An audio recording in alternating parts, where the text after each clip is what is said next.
2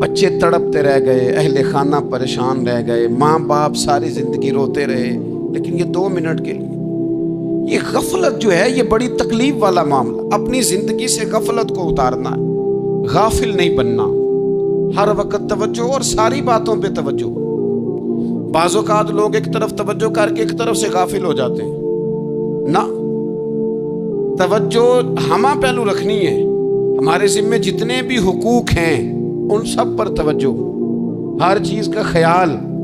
ایسا نہ ہو کہ عبادت کرتے رہ جائیں اور حقوق العباد ہم سے چھوٹ جائیں، اور حقوق العباد اتنے زیادہ ادا کریں. ایک صاحب مجھے کہنے لگے ایک دفعہ بڑے وثوق کے ساتھ کہنے لگے جی معاذ اللہ ثم نہیں جی ٹائم ملتا پھر نماز دا کی کریے، روزی کمانا بھی تو عبادت ہے نا.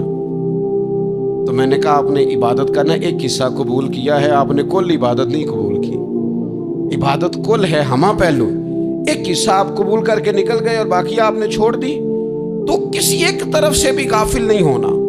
جتنی ذمہ داریاں ہیں، جتنی ڈیوٹیاں ہیں، ان سب کا خیال. اور جو بڑا آدمی ہوتا ہے، بڑا گھر میں بڑا ہو، قبیلے میں بڑا ہو، علاقے میں بڑا ہو، ادارے میں بڑا ہو، کلاس میں بڑا ہو، جو بڑا ہے اس کی تو ساری آنکھیں کھلی ہوئی ہونی چاہیے. ایک ایک پر اس کی نظر ہونی چاہیے کہ میری کہاں ضرورت ہے، کہاں مجھے اشک شوئی کرنی ہے، کس کے ساتھ میں نے کس طرح محبت کا رویہ رکھنا ہے. غافل نہ بنے. اچھا جی اب کیسے پتہ چلے گا کہ ہم غافل ہیں؟ یہ کیسے پتہ چلے گا؟ آپ کسی بندے سے بھی پوچھ لیں حالات کیا ہیں تو کہتا ہے اللہ کا شکر ہے کبھی کسی کا دل نہیں دکھایا، اللہ کا شکر ہے جی زمانہ ہو گیا 5 نمازیں پڑھتا، اللہ کا شکر ہے جی. کیسے پتہ چلے گا غافل ہے؟ پہلی علامت ہمارے علماء اور صوفیاء نے غافل بندے کی لکھی ہے. اس آئینے میں نے اور آپ نے اپنا آپ دیکھنا ہے. غافل بندے کی پہلی علامت یہ ہوتی ہے کہ وہ دنیاوی کاموں میں چست ہوتا ہے اور اللہ اور اس کے رسول کی فرما برداری میں سست ہوتا ہے. یعنی نماز کے وقت تو اسے نیند ستاتی ہے، پریشانی ہوتی ہے، لیکن اگر کسی جگہ مال مل رہا ہو، پیسے مل رہے ہوں، وہاں جانا ہو تو پھر اسے کوئی چیز بھی تنگ نہیں کر. دنیاوی کاموں میں چست ہوگا، یعنی ٹی وی کے آگے، موبائل کے آگے وہ گھنٹوں بیٹھا ہوا ہے. اور اگر اسے 25 منٹ قرآن پاک سننا پڑ جائے، اگر اسے 20 منٹ دینی محفل میں بیٹھنا پڑ جائے، اگر اسے کہا جائے کہ تو 20 رکعت نماز نفل ادا کر، دنیاوی کاموں میں چست ہے، دینی کاموں میں، یہ غفلت کی پہلی علامت. پھر ذاتی معاملات پہ پیسہ خرچ کرنا ہو تو ڈھیر سارا ہے، کسی غریب کی مدد کرنی ہو تو. وہ ہمارے ایک دوست ہیں، وہ اکثر کہا کرتے ہیں، وہ کہتے ہیں آج کل کسی سے کہنا فلائی کام میں، دینی کام میں، کسی کی مدد میں کچھ 4 پیسے خرچ کرنے ہیں تو لوگ کہتے ہیں ہاتھ تنگ ہے. ہاں کوئی سستا پلاٹ ملتا ہو نا، اور اگر یہ سمجھ آ جائے کہ وہ مجبور ہے بیچارہ بیچنے والا، تو پھر کہتے ہیں میں 2-3 دوستوں کو پھاڑ لے سن. ذاتی کاموں میں جب بندہ چست ہو اور دینی کاموں میں سست ہو تو مطلب یہ ہے کہ بندہ غافل ہے. پہلی علامت غفلت کی. اور غفلت کی دوسری نشانی یہ ہے کہ انسان گناہ کے کاموں کو معمولی سمجھنے لگ جاتا ہے. یہ غافل بندے کی نشانی ہے. گناہ کو معمولی سمجھتا ہے، چھوٹا سمجھتا ہے. آج کل لوگ کہتے نہیں میں کو اکیلا کر رہا ہوں، ساری دنیا ہی کرتی ہے. اور جناب کیا ہو گیا، اگر یہ غلطی ہو گئی تو بندے سے ہو ہی جاتا ہے. گناہ کو معمولی سمجھنا، چھوٹا سمجھنا اور کہنا پھر کیا ہو گیا ہے، انسان سے غلطی ہو جاتی ہے. آپ دیکھ لیں کہ سینکڑوں بیسیوں گناہوں کا بوجھ ہمارے سروں پہ ہوتا ہے، لیکن کوئی ہمارا دبدبہ ہے، کوئی ہماری گفتگو ہے، کوئی ہمارے جملوں میں خود پسندی ہے، کوئی ریاکاری ہے، کوئی تصنع. یہ غافل بندے کی علامت ہے. نبی اکرم صلی اللہ تعالی علیہ وآلہ وسلم نے فرمایا مومن اپنے گناہوں کو پہاڑ کی طرح سمجھتا ہے. یہ بخاری میں حدیث ہے. مومن پہاڑ کی طرح جانتا ہے اور وہ ڈرتا ہے کہ کہیں وہ پہاڑ اس کے اوپر گر نہ جائے، یعنی کہیں مجھے میرے گناہ کی سزا نہ مل جائے. چھوٹے گناہ کو بھی پہاڑ جانتا، یار مجھ سے غلطی ہو گئی، مجھے ٹھیک کر لینی چاہیے، مجھے معافی لے لینی چاہیے، مجھے توبہ کر لینی چاہیے. مومن اپنے اوپر گناہ کو پہاڑ کی جانب سمجھتا ہے. اور حضور علیہ الصلوۃ والسلام فرماتے ہیں کہ یہ جو فاسق اور فاجر ہوتا ہے نا، اللہ کا نافرمان، یہ گناہ کو مکھی کی طرح سمجھتا ہے. یہ سمجھتا ہے میں نے اشارہ کرنا ہے مکھی نے اڑ جانا ہے. مومن کی علامت یہ ہے کہ وہ پہاڑ جانتا ہے اگر غلطی ہو جائے تو پہاڑ. امام اعظم ابو حنیفہ رحمۃ اللہ علیہ گزر رہے تھے تو بارش ہو گئی تھی اور کوفہ میں کیچڑ تھا. تو آپ نے جو جوتے پہنے ہوئے تھے ان جوتوں سے چلتے ہوئے نا آپ کے پاؤں سے کچھ مٹی اڑی. تو سامنے ایک یہودی تھا. اب اس زمانے میں دیواریں کچی ہوتی تھی. اس کے دیوار پر جا کے وہ مٹی جو تھی وہ لگ گئی. اب امام صاحب بڑے پریشان ہوئے کہ میں نے اس کی دیوار کو آلودہ کر دیا. یہاں تو لوگ اپنی اینٹیں رکھتے رکھتے کئیوں کی دیواریں توڑ ہی دیتے ہیں اور پھر وہ اس پر ماننے کو بھی تیار نہیں ہوتے, تسلیم کرنے کو بھی تیار نہیں ہوتے. وہ کہتے ہیں پھر کیا ہو گیا, اب ہمارا یہاں گھر ہے تو ہم نے ٹرالی منگوانی نہیں تھی, ہمارا حق بنتا تھا. امام صاحب کے پیروں سے ذرا کیچڑ اڑا, یہودی کی دیوار پہ لگا, اس کی کچی دیوار تھی. امام صاحب پریشان ہو گئے, سوچنے لگے کہ اگر میں دیوار سے یہ کیچڑ اتارتا نہیں تو یہ بھی زیادتی ہے, میں نے اس کی دیوار کو گدلا کر دیا, اور اگر میں اتارتا ہوں تو کچھ مٹی اس کی دیوار کی بھی اتر جائے گی, کچی دیوار ہے, یہ بھی زیادتی ہے. مومن گناہ کو پہاڑ کی طرح سمجھتا ہے کہ کہیں گر نہ جائے, اس کی بھی کہیں سزا نہ مل جائے. امام صاحب نے اس کے دروازے پہ دستک دی, وہ باہر آیا تو اتفاق سے وہ آپ کا مقروض بھی تھا, اس نے پیسے دینے تھے. باہر نکلتے ہی کہنے لگا اوہو آپ تو قرض لینے آ گئے, میرے پاس تو ابھی گنجائش نہیں ادا کرنے کی. تو امام صاحب کہنے لگے تو قرض چھوڑ, وہ میں نے معاف کیا, میرے سے غلطی ہو گئی ہے. میں آ رہا تھا, لکڑی کے جوتے اس زمانے میں کھڑاؤں لوگوں نے پہنے ہوتے تھے, کہا وہ میرے پیروں سے ذرا کیچڑ اڑا ہے, تیری دیوار پہ لگ گیا ہے. اب میں بڑی دیر سے کھڑا سوچ رہا ہوں کہ اگر میں تیری دیوار صاف نہ کروں تو میں نے یہ میلی کر دی, گدلی کر دی, یہ بھی بات درست نہیں ہے, زیادتی. اور اگر میں اسے صاف کرتا ہوں کچی دیوار سے کچھ مٹی اتر جائے گی تو یہ بھی زیادتی ہے. اب تو بتا میں کیا کروں. تو بے موسمہ پھل تھا نا یہ, تو بے موسمہ پھل دیکھ کے بندہ حیران ہو جاتا ہے. جو باتیں روٹین میں نہ ہو رہی ہوں وہ ذرا انوکھی لگتی ہے, بندہ حیران ہو گیا. غور سے امام صاحب کا چہرہ دیکھنے لگا, غور سے چہرہ دیکھنے لگا. اور پھر تھوڑی دیر سوچنے کے بعد کہنے لگا حضور پہلے میں نے دین اسلام کے بارے میں پڑھا اور سنا تھا, آج میں نے دین دیکھا ہے. پہلے میں نے سنا تھا کہ دین اسلام اس طرح کا ہے, آج میں نے دین. ہم نہ پوری دنیا کے کافروں کو دین سنانا چاہتے ہیں, دکھانا نہیں چاہتے. ہم نیک نظر آنا چاہتے ہیں, نیک بننا نہیں چاہتے. ہم نیک نظر آنا چاہتے ہیں. نتیجہ کیا نکلتا ہے کہ کچھ عرصے کے بعد پتہ چل جاتا ہے بندہ کس لیول کا نیک ہے, کیا معیار ہے اس کی نیکیوں کا. کہنے لگا حضور پہلے میں نے دین سنا تھا, آج دیکھا ہے. آپ وہ مٹی کی دیوار پر جو کیچڑ لگ گیا ہے, دیوار کو بعد میں صاف کیجئے گا, پہلے کلمہ پڑھائیں تاکہ میرے اندر کا کفر صاف ہو جائے, مجھے مسلمان کر دیں. تو غافل آدمی جو ہوتا ہے نا وہ پھر تیسری بات, جب بندہ بہت زیادہ غافل ہو جاتا ہے پھر اعلانیہ گناہ کرنے لگتا ہے. ایک گناہ اور اس کا اظہار گناہ. ایک بندہ حدیث پاک میں آتا ہے, ایک بندہ رات کو کوئی غلطی کرتا ہے, اللہ تعالیٰ اس پہ پردہ ڈال دیتا ہے, لیکن وہ سویرے خود لوگوں کو بتاتا پھرتا ہے میں نے یہ کیا, میں نے یہ کیا. جب آپ اظہار گناہ کرتے ہیں نا تو سامنے والا بھی دلیر ہوتا ہے, کہتے ہیں اس نے کیا میں کر لوں گا تو پھر کیا ہوا.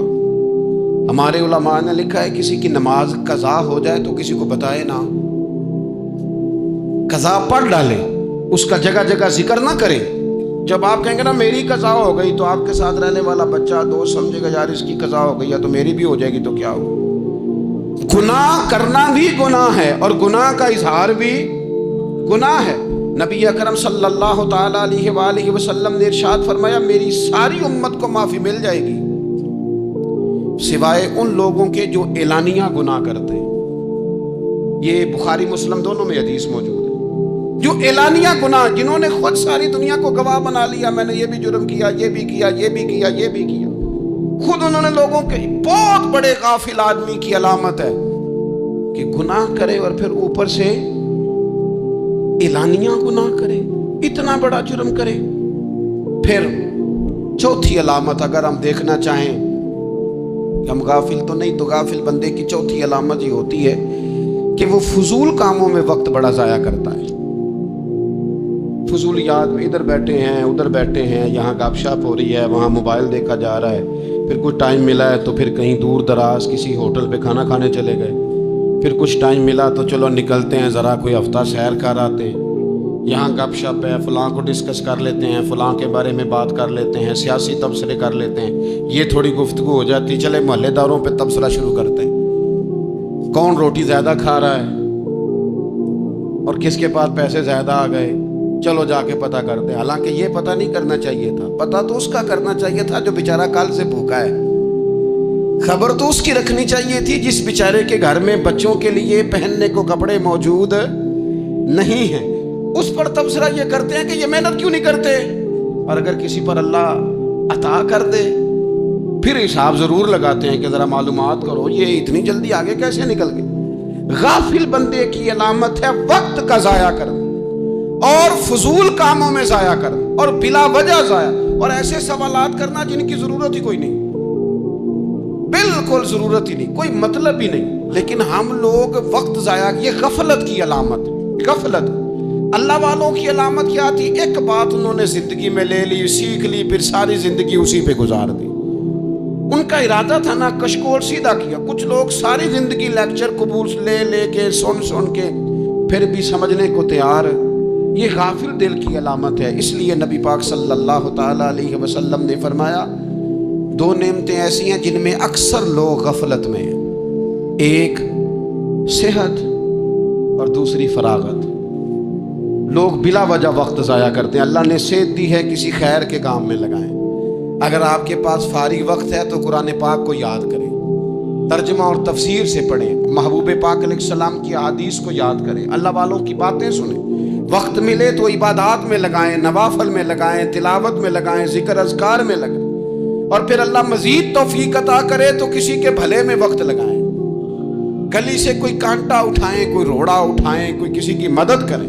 لیکن یہ غافل ہونے کی علامت ہے کہ اپنے وقت کو ضائع کرنا۔ اور پھر اسی طرح غفلت کی پانچویں علامت یہ ہے کہ اگر بندے کو دنیا سے پورا پیار ہو جائے، یعنی شب قدر میں بھی آ کے کہتا ہے یا اللہ کبھی پیسے دے دینا، شب برات والے دن بھی کہتا ہے کہ مالک اگر کبھی کوئی ایسا سبب لگ جائے نا، یعنی بیت اللہ شریف کے سامنے کھڑے ہو کے بھی اگر اس نے مال ہی مانگنا ہے وہاں بھی اس نے یہی سوال کرنا ہے، حب دنیا اتنی غالب آ جائے، تو یہ غافل ہونے کی علامت۔ دنیا ضرورت ہے، مقصد نہیں ہے، دنیا کی حاجت ہے، مقصد نہیں ہے، یہ مقصود نہیں۔ اور جب لوگ فقط دنیا کے مال کو، دولت کو، نبی پاک علیہ السلام نے فرمایا وہ لعنتی ہے جو درہم اور دینار کا بندہ بن گیا ہے، پیسوں کا بندہ بن گیا ہے، مل جائے تو خوش ہوتا ہے، نہ ملے تو تکلیف میں آ جاتا ہے۔ یہ غافل بندے کی علامت۔ مومن تو وہ ہوتا ہے کہ دولت رزق حلال ضرور کماتا ہے تاکہ کسی کے آگے ہاتھ نہ پھیلانا پڑے، کوشش ضرور کرتا ہے، پر دنیا کو جیب میں جگہ دیتا ہے، دل میں نہیں دیتا۔ اس کی جگہ جہاں ہے اسے وہاں رکھتا ہے، اسے دل میں جگہ، دل تو ایک ہے، اس میں رب رسول کو بسائیں گے یا کسی اور کو بسائیں گے؟ تو حب دنیا یہ غافل ہونے کی بہت بڑی علامت ہے۔ پھر اسی طرح جو بندہ رب کریم کو جانتا نہیں نا وہ بھی غافل ہو جاتا ہے۔ ایک تو جو یہ نہیں نہ جانتا کہ رب کریم سزا دے گا، مجھے دیکھ رہا ہے، اسے نہ اونگ آتی ہے نہ نیند آتی ہے، جو اس کی معرفت نہیں رکھتا کہ میرا رب ہر وقت مجھے دیکھ رہا ہے، وہ بھی غافل ہو جاتا ہے۔ جسے پتہ ہونا کہ مجھے دیکھ رہا ہے وہ غافل نہیں ہوتا۔ اور جو یہ سمجھ لیتا ہے نا کہ شاید معاذ اللہ ثم اس یقین کو پکا نہیں کرتا، وہ غافل ہو جاتا ہے۔ اور ایک جو یہ نہیں نہ جانتا کہ رب مہربان کتنا ہے وہ بھی غافل ہو جاتا ہے۔ مجھے بتائیے سب سے زیادہ تو بندہ اس کے دروازے پہ جاتا ہے نا جو سب سے زیادہ مہربانی کرنے والا ہو، اس دروازے سے بندہ اٹھتا ہی نہیں۔ تو جس کو یہ یقین ہو جائے نا سب سے زیادہ کرم فرمانے والی ذات اللہ رسول کی ہے، وہ کبھی رب رسول سے غافل نہیں ہوتا۔ وہ کبھی اللہ رسول کا دروازہ چھوڑ کے نہیں جاتا، وہ کبھی کسی اور جگہ جا کے پناہ تلاش نہیں کرتا۔ جسے پتہ چل جائے نا وہ کریم کتنا ہے، مہربان کتنا ہے۔ مولا رومی رحمت اللہ علیہ فرماتے ہیں بہت بڑا مجرم تھا ایک بندہ، بہت بڑا گناہگار تھا، بت کو پوجتا تھا، تھک گیا، ساری رات بت کے سامنے کھڑا تھا، معاذ اللہ یا صنم یا صنم یا صنم کہتے، تھک گیا، نیند آ گئی، اونگ آ گئی۔ جب پوری طرح نیند آ گئی اور دماغ پہ نیند قبضہ کرنے لگی تو اس کے منہ سے نکل گیا، صنم صنم کہہ رہا تھا نا، نکل گیا یا صمد، او بے نیاز مالک۔ رب کریم نے فرشتوں سے فرمایا دوڑ کے جاؤ، جو کہتا ہے اسے دے دو۔ فرشتے کہنے لگے مالک تو بت کو پکار رہا تھا، اس نے تو غلطی سے نام لیا ہے۔ فرمایا مجھے نہیں پتا، لیکن دیکھو نا اس نے مجھے پکارا تو ہے نا، کتنی دیر سے جھوٹے کو پکار رہا تھا، اس کا معاملہ حل نہیں ہوا، اب اگر سچے کو پکارنے پہ بھی حل نہ ہوا تو فرق کیا رہ جائے گا؟ دے دو جو مانگتا ہے، دے دو۔ میرے دوست کر پتہ چل جائے وہ کریم کتنا ہے، وہ مہربان کتنا ہے۔ میرے رسول پاک علیہ الصلوۃ والسلام نے تو فرمایا تیری آنکھ سے اگر اس کے خوف سے اتنا آنسو بھی نکل گیا جتنا مچھر کا پر ہوتا ہے، تو جس طرح بھینس کے تھنوں سے نکلا ہوا دودھ واپس تھنوں میں نہیں نہ جاتا، جو اتنا بھی روئے نہ روئے اللہ کے خوف سے، وہ بندہ دوزخ میں نہیں جائے گا۔ تھوڑی دیر کے لیے ڈر جائے اپنے رب سے، آئے تو صحیح، عدم معرفت غفلت پیدا کر دیا تو آ تو صحیح، وہ تو کریم ہی بڑا ہے، وہ تو مہربان ہی بڑا ہے۔ حضرت زنیرہ رضی اللہ تعالی عنہ حضور کی صحابیاں ہیں۔ ایام جو مکے کے تھے مسلمانوں پر بڑی آزمائش کے تھے، انہیں بڑا مارا کفار نے، اتنا مارا کہ ان کی بینائی چلی گئی، نظر آنا بند ہو گیا۔ کافروں کی عورتوں نے تانا دیا کہ تو نے ہمارے بت چھوڑے ہیں نا، تو دیکھنا تیری بینائی چلی گئی۔ تو جناب زنیرہ اللہ پہ بھروسہ، توکل، معرفت الہی کا جذبہ، اٹھ کے کھڑی ہو کہنے لگی چپ کرو، تمہارے جھوٹے بت کیا کر سکتے ہیں، میرا رب چاہے تو صبح جب میں اٹھوں تو میری آنکھیں روشن ہو، اگر کریم کرم کر دے۔ لوگ کہتے ہیں واقعی ایسا ہوا، جب وہ سویرے اٹھی تو اللہ نے ان کی روشنی واپس کر دی تھی۔ تجھے پتہ چل جانا وہ مہربان کتنا ہے۔ وہ ایک بزرگ تھے تو ان سے کسی نے کہہ دیا کہ اگر آپ کا حساب آپ کے ماں باپ کے ذمہ ہو جائے تو پھر کیسا، پوچھنے کے لیے قیامت میں اگر ماں باپ حساب لیں تو پھر کیسا۔ بڑے سیانے لوگ تھے جو دل والے تھے، کہنے لگے نہیں، رب کریم ہی ٹھیک ہے، اس لیے کہ وہ ماں باپ سے کہیں بڑھ کر پیار کرنے والا ہے۔